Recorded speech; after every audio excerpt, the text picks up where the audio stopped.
जितने आस्था चैनल पर कथा सुन रहे हो, जितने फेसबुक और यूट्यूब पर सुन रहे हो, बहुत सावधानी से सुनना। तो जिनकी यहाँ संपदा की कमी होती है, वैभव की कमी होती है, लक्ष्मी की कमी होती है, प्रतिष्ठा की कमी होती है, धन की कमी होती है, उसके लिए केवल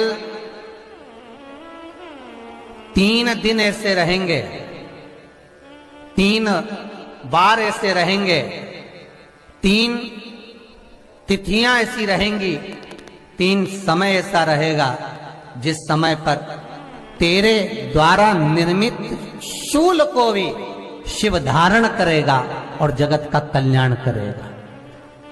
3 दिन, 3 तिथियां, 3 बार, 3 नक्षत्र, 3 घड़ी, 3 पल।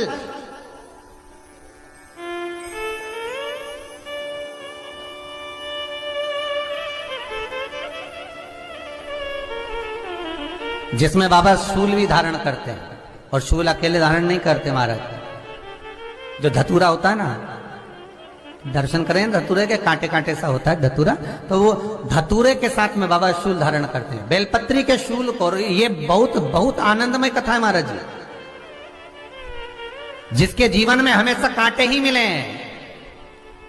बेटी बड़ी हुई तो घर में मायके में दुख देखा, और मायके से गई ससुराल में तो ससुराल में दुख देखा। ससुराल में भी दुख देखने के बाद में भी पति को बहुत कुछ काम खुलवाया, बहुत धंधे खुलवाए, नौकरी लगवाई, पर वो पति बार बार छोड़ कर आ गया, बार बार तकलीफ भोग रहा है, बार बार कष्ट भोग रहा है। फिर थोड़े दिन काम करता है, थोड़े दिन छूट जाता है, फिर व्यापार में बढ़ता है, फिर छूट जाता है, फिर कोई दुकान खुलवाई, थोड़े दिन अच्छी चली, फिर वापस वहीं घर पर आकर बैठ गया। अर्थात उसके जीवन में वो शूलता चल रही है।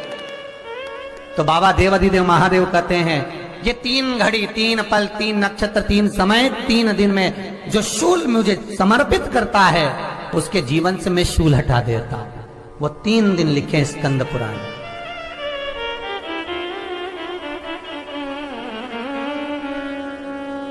महाराज, बैसाख महीने में जो प्रदोष आती है, बैसाख के महीने में बहुत ध्यान से सुनना भाई, जो अपनी जिंदगी से बहुत तंग आ गए हो, परेशान हो गए हो, कष्टमय जीवन जी रहे हो, बहुत दुखी हो गए हो, उनके लिए ये स्कंद पुराण का चरित्र फिर मिले ना मिले, आप प्रेम से सुन लो भाव से। पहला, बैसाख महीने की प्रदोष, चाहे वो शनिचरी प्रदोष हो, चाहे रविवार की हो, सोमवार की हो, मंगल की हो, बुधवार की हो, गुरुवार की हो, शुक्रवार की हो, शनिवार की हो, कोई भी वार की हो, पर बैसाख महीने की प्रदोष, प्रदोष काल में शाम का समय सूर्य डूब रहा हो, बस डूबा ही हो, और उस समय पर सूर्य के डूबन के तुरंत बाद बाबा को धतूरे के साथ में बेलपत्री ना चढ़ाते हुए, बेलपत्री के वृक्ष के 7 कांटे बाबा के शिवलिंग पर समर्पित करे जाते हैं महाराज, अपनी जिंदगी में अड़चनों को हटाने के लिए। फिर आप जिस व्यापार में उतरे, जिस व्यवसाय में उतरे, जिस नौकरी में उतरे, आप दिल से करें, आपको तरक्की मिलेगी। आप हार नहीं सकते, नीचे नहीं आ सकते, उन्नति पर ही चढ़ेंगे। एक वैशाख मास की प्रदोष। दूसरा, शिवरात्रि के दिन मध्याह्न का समय महाराज,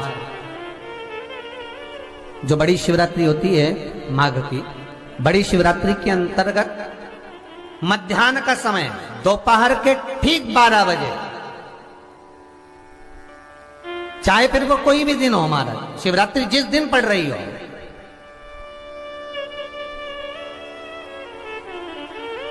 उस दिन भी धतूरे के साथ बाबा को 7 कांटे बेलपत्री के वृक्ष के समर्पित होते हैं महाराज। इसमें आप ये वाले जो कांटे हैं, जो शिवरात्रि के दोपहर 12 बजे वाले हैं, अगर कोई मदिरा पीने वाला हो, व्यसन में डूबने वाला हो, कोई जुआ खेलने वाला हो, कोई गलत वैश्यावृत्ति करने वाला, या अपने मार्ग से विचलित कोई व्यक्ति है, उसके लिए भी ये कांटे बहुत काम आते हैं महाराज। दूसरा, पार्वती, तेरे द्वारा तेरे नयन अश्रु से जो प्रगटा हुआ बेल का वृक्ष है, द्वितीय शूल मैं वहां धारण करता